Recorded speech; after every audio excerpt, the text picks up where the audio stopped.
The cave swallows the last light of dusk. You sit with your back against the rough stone wall, knees pulled to your chest. The entrance is a jagged black mouth in front of you. Beyond it, the sky bleeds from orange to purple to a deep, hungry blue. You look around. The cave is wide but shallow, maybe 20 paces from the entrance to the back wall. The ceiling is stained black from years of smoke. Sleeping hollows are carved into the dirt floor, each one lined with dry grass and piled animal hides. There are 10 of you total, huddled around the central fire pit. The flames throw long shadows that dance and twist on the walls. You feel the cold draft coming from the entrance. It carries the smell of wet earth and something else. Something musky and alive. A sound cuts through the evening. It starts low, like a cough, then rises into a high, wavering laugh. A hyena. Close, too close. You stiffen. The others do the same, but no one speaks. They just look toward the entrance. You can feel the weight of that black hole. An older woman, the one with gray streaked through her hair, points at the dark opening. She makes a hand signal you have seen before. She cups her hand over one eye, then points 2 fingers toward the entrance. The sign for watch. She repeats it slowly so the younger ones understand. Your stomach tightens. She is right. Night is here. And night in this place means predators, scavengers, things that see the fire as a challenge and the people around it as a meal. The problem settles on you like a stone. Everyone needs sleep, but the fire must be fed every hour or it dies. And someone must sit between the flames and the darkness, ready to shout, to throw a stone, to fight. How do you share that burden without anyone losing too much rest or anyone cheating their turn? The woman with gray hair pulls out a handful of small pebbles from a pouch at her waist. She places them on a flat rock near the fire. 10 pebbles, 1 for each person.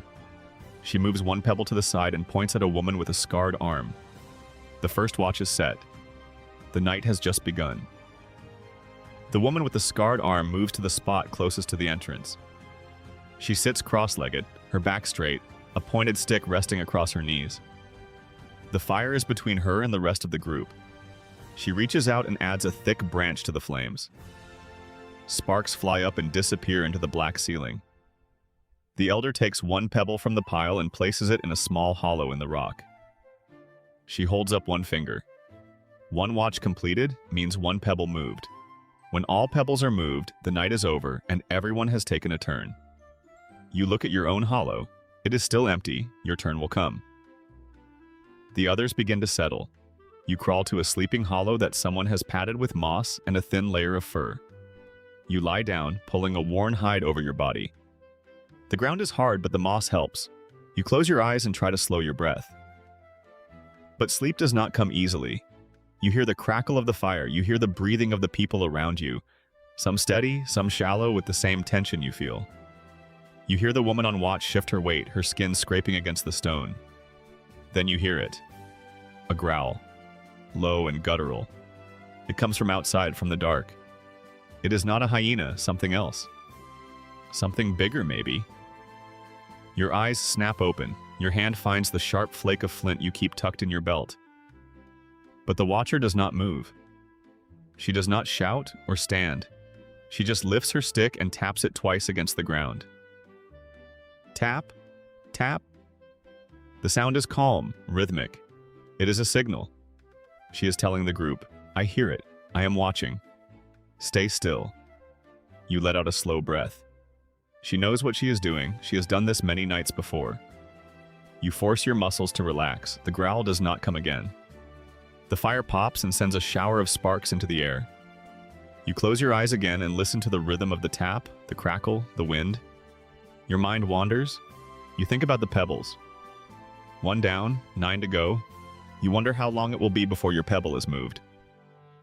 A tap on your shoulder pulls you from a heavy, dreamless sleep. You jerk upright, heart pounding. The woman with the scarred arm is crouched over you. She points at the fire.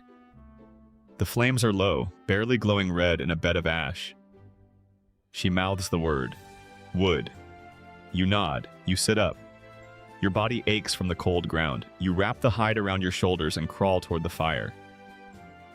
The woman moves away to your hollow. She does not lie down. She just curls up, ready to sleep but still alert. You take her spot. The stone is warm from her body.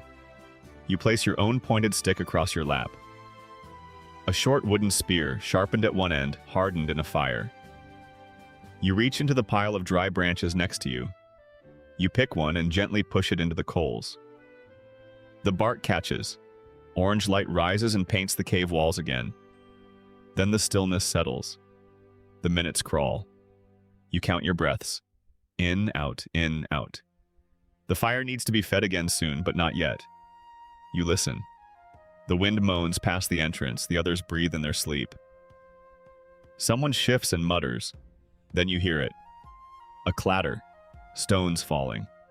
It comes from outside, from the slope below the cave. Your heart jumps into your throat. You grip your spear. Your eyes fix on the black rectangle of the entrance. You see nothing. No shape, no movement. Just the dark and the sound of your own blood in your ears. You stay still. You listen. The clatter does not repeat. A falling stone. Loose rock. Nothing more. You let out a slow breath and loosen your grip. But the fear stays with you. Your eyelids start to droop. The warmth of the fire pulls at you. Your head nods forward. You catch yourself. You force yourself to stand. You stamp your feet on the stone floor. You shake your arms. You walk a few steps back and forth. Anything to keep the sleep away. The pebble for your watch still sits in the hollow. You have a long time before the next person wakes. You feed the fire another branch. You stand and face the dark. And you wait. You judge the time by the fire's height. The elder said to wake the next person when the flames are knee-high. Right now they are just above your ankle. Almost there, you feed one more small twig and watch the flames climb. They reach your knee, you stand, stretch, and move away from the warmth. You crawl toward a sleeping form near the wall. A woman with a thin scar across her cheek.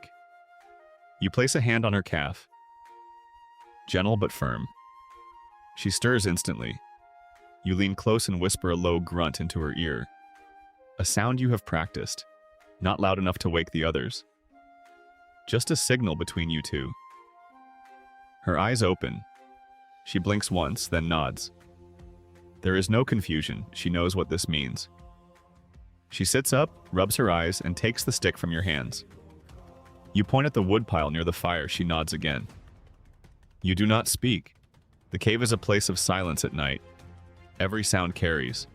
Every voice can wake a child or alert something outside. She crawls forward and takes her position near the embers.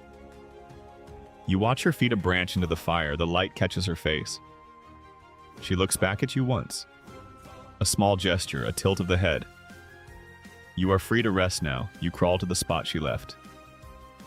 The hollow in the sleeping mat is still warm. You curl into it and let the heat of the fire wash over your back. The stone floor is cold beneath you, but that warmth seeps into your bones. You close your eyes. You hear her shift. You hear the fire crackle. And then you hear nothing. Sleep takes you like a falling stone. Quiet and fast. The last thing you feel is the rhythm of her breath nearby. She is watching. You are safe. A low rumbling growl pulls you from sleep. Your eyes snap open. The fire is low but still burning. Across the cave, the watcher stands frozen. She is staring at the entrance. You follow her gaze. Two green eyes reflect the firelight. They float in the dark, unblinking, low to the ground. They belong to something large. The growl comes again. It is deep and wet. A cave hyena. The watcher screams. Not a call for help, a raw sound of fear. She hurls a burning branch toward the eyes. The branch spins through the air and lands in the dust just short of the entrance. Sparks scatter. The hyena snarls and takes 2 steps back. But it does not run. You scramble to your feet. Everyone in the cave is up now, grabbing stones, grabbing anything that can burn. A man near the wall thrusts another branch into the fire and holds it out like a spear. The light pushes the dark backward. You grab a stone from the hearth and hurl it at the shadows. It clatters against the cave wall. The hyena snaps its jaws. It wants the fire to die. It wants the meat it smells on the sleeping mats, but the group moves together. You all shout. You all wave fire. You all step forward as one wall of noise and light. The hyena hesitates. Then it turns and vanishes into the night. You hear its footsteps fade down the slope. Silence returns. Hearts pound. Someone coughs. The elder picks up a handful of pebbles from the floor. She counts them slowly. Then she looks at the group. Double coverage for the rest of the night. 2 people at the fire at all times. One watches the entrance, one feeds the flames. The elder points at you and the woman with the scar. You take the second shift. Gray light fills the cave. The fire has burned down to ash. No one slept deeply after the scare. You sat with the woman with the scar, watching the entrance until the sky turned pale. Now the elder is examining the ground near the entrance. She crouches and traces a line in the dust with her finger. Tracks. Hyena tracks. They come close to the fire, within 10 paces. She looks at the group and says nothing. The message is clear. It will come back. You join a small party to gather dry branches outside. The sun is low but warm. Birds call. The world feels safe again. But you do not forget the eyes in the dark. You walk carefully. You listen. You find a deer bone near a stream bed. It is long and thick. You pick it up and run your thumb along the edge. It is sharp enough. You carry it back to the cave and spend the rest of the morning scraping it against a rock until it becomes a makeshift dagger. A tool for close work, for when the fire cannot reach. Back inside, the group reshuffles the watch order. The elder pairs the weakest sleepers with the most alert. You are placed with an old man who twitches in his sleep. He will watch when you rest. You will watch when he rests. The pattern shifts. The elder adds a second pebble for each new rotation. Now 2 pebbles sit in the hollow for every completed watch. The tally becomes more visible, more honest. You can see at a glance who has stood guard and who has not. The system adapts. The cave changes with the lesson it learned. You carve a second notch into your own bone. 3 watches tonight. You will be tired, but you will survive. The fire has burned down to coals. You sit near the elder as she pulls out a rib bone from a hide pouch. It is long and curved, polished smooth from handling. She holds it close to the flame so you can see. You trace the notches with your fingertip. Each one is a full rotation through the group. 1 notch means every person has stood watch 1 time. You count them slowly. 8 notches. 8 cycles since the last full moon. That means the group has organized itself 8 times. Each person waking and feeding the fire, each person staring into the dark, each person handing the duty to the next. The elder holds up her palm, fingers spread wide. Bye-bye. She taps the bone with her other hand. 5 more nights, then a rest day. On that night, only 1 watcher will sit by the embers. The others will sleep through the whole darkness. You feel your shoulders sink at the thought. 5 more nights of interrupted sleep. 5 more times you will have to rise from the warm hide and take your post. You reach for your own tally, a small piece of wood with notches carved into one edge. You count them. 3. You have stood guard 3 times since the night of the hyena. That means you have given 3 nights to the group, and the group has given you 3 nights of safety. It is fair, but it is exhausting. Around the cave, other people check their pebbles. A small hollow in the stone holds a pile of river stones. Each stone is 1 person. At the end of each watch, you move your pebble from one side to the other. It is a simple system, but it works because everyone agrees to it. You see the social contract in every small action. The old man who twitches checks that his pebble is in the right place. The woman with the scarred arm nods at you as she places her stone on the pile. Everyone knows their turn. Everyone knows their notch. It is a shared mental calendar written in bone and pebble and firelight. You look at the elder. She holds up the rib bone again. 8 notches, 5 more nights. You touch your own 3 notches, the rhythm holds. The sky beyond the cave mouth shifts from black to gray to pale blue. The last watcher sits near the fire, head nodding, a single branch held loosely in her hand. She feeds it to the coals and watches the flames lick up. Then she stands. She blinks into the light. She stretches both arms high and cracks her neck. You are already awake. You have been half sleeping for the last part of her watch, listening to the fire pop and the soft sounds of breath around you. Now you sit up. The air is cool. The cave smells of ash and damp earth and sleeping bodies. You stand and walk to the entrance. The light stings your eyes. You blink and let them adjust. Below, the ground is soft with dust. You see the hyena footprints. They are there still, but the edges are softening. The wind is erasing them. By midday, they will be gone. You crouch and trace one with your finger. The paw print is deep, but it leads away. The animal did not come back. You feel a quiet pride. You did not sleep hard. But you slept enough, and the group survived another night. The system worked. Behind you, the others stir. They blink and yawn and pull their hides around their shoulders.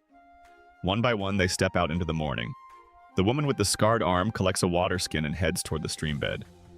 The old man twitches his way to a patch of sunlight and sits down heavily. The elder emerges last, holding the tally bone. She taps it once against the stone wall. A reminder, the night will come again. You turn and look back into the cave. Its dark mouth waits. The blackness recedes a little in the daylight, but you know it will return. Tonight, the pebbles will be counted again. The fire will be fed. The watches will be set. The rhythm holds. You pick up your own tally stick and run your thumb over the 3 notches. Then you set it down. You have the day to gather food and wood, to sharpen your bone dagger, to rest. The night will come, but you will be ready, and so will everyone else.